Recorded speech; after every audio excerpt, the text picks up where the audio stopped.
গোছালো সংসার সুন্দরভাবে পরিপাটি করে এত ভালো মন্দ রান্না করা, বাচ্চাদেরকে ভালোভাবে রাখা, কাদের এগুলো সহ্য হচ্ছে না অবশ্যই ভিডিওর মাধ্যমে বলবে। হ্যালো এভরিওয়ান, আসসালামু আলাইকুম। হ্যাপিস ফ্যামিলি লাইফ ব্লগে সবাইকে স্বাগতম। আজকে ভালো মন্দ অনেক কিছু রান্না করেছি বাচ্চাদেরকে খাওয়াবো বলে। সবসময় আমি চেষ্টা করি যতই কষ্ট হোক না কেন, যেমনই চলি না কেন, একটু ভালো মন্দ রান্না করে মাঝে মাঝে বাচ্চাদেরকে খাওয়ানো। বিশেষ করে ভালো মন্দ রান্না করে খাওয়ানোর চেয়েও আমি বেশিরভাগ সময় বাহিরে বাচ্চাদেরকে খাওয়া দাওয়া করাই। এখন অনেকেই বলতে পারেন বাহিরে খাওয়া দাওয়া করা একদমই ভালো না, এটা হচ্ছে স্বাস্থ্যের জন্য খুবই ক্ষতিকর। হ্যাঁ, বলতেই পারেন, কিন্তু আমি আমার বাচ্চাদেরকে আনন্দে রাখতে চাই, ভালো রাখতে চাই, কারণ ওরা ওদের কাছে কাউকে পায় না।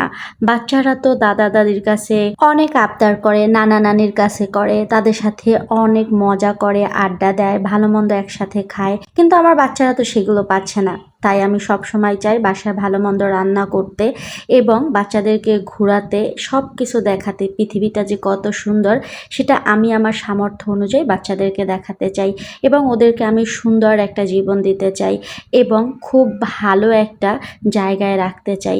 সেই জন্য আমি আমার ঘরটাকেও যতই কষ্ট হোক না কেন পরিপাটি রাখি। টুকিটাকি জিনিস আমার কাছে যখনই টাকা হয় আমি কিনে সেটা দিয়ে ঘর সাজাই, সুন্দর একটা পরিবেশ বাচ্চাদেরকে দেই। এটা শুধু বাচ্চাদের জন্য না, আমার নিজের জন্য, আমার সংসার, আমার সব কিছুর জন্য।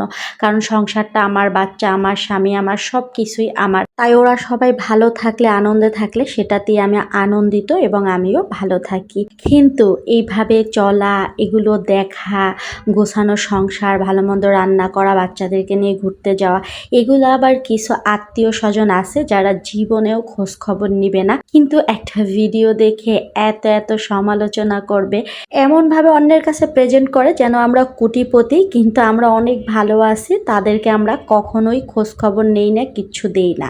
কিন্তু তারাই যে আমাদের খোঁজ খবর নেয় না কখনো। আমরা যে এই দুটো বাচ্চা নিয়ে এমনভাবে জীবনযাপন করতেছি, যুদ্ধ করতেছি, এটা তারা কখনোই খোঁজ খবর নিয়ে জানে না এবং দেখেও না। একটা 3 মিনিটের ভিডিও দেখে কিন্তু জীবনের সব কিছুই জাস্টিফাই করা যায় না। জীবনে অনেক যুদ্ধ করতে হয়, অনেক কিছুর সম্মুখীন হতে হয়, তারপরেই কিন্তু সুস্থভাবে বাঁচা যায় এবং ভালোভাবে থাকা যায়। যারা সমালোচনা করতেছেন করতে থাকেন, আর আমরাও দেখি আল্লাহ আমাদেরকে কতটা ভালো রাখে আর আমরাও কতটা ভালো থাকতে পারি। জীবন মানে যুদ্ধ, যুদ্ধ করে এভাবেই চলতে থাকবো, ভালো থাকার চেষ্টা করব। আর এই তো মেয়ের কালকে পরীক্ষা, তাই হচ্ছে মেয়ের অনেক কিছু লাগতো, রং পেন্সিল, আর এই ব্যাগটাও নিয়ে আসছে। ব্যাগটা দেখে মেয়ে আমার অনেক খুশি হয়েছে। আর এখানে এই যে রং পেন্সিল, রং করার জন্য ওদের এই মুখের হাসিতেই আমি অনেক বেশি শান্তি পাই। আজ এ পর্যন্তই, আল্লাহ হাফেজ।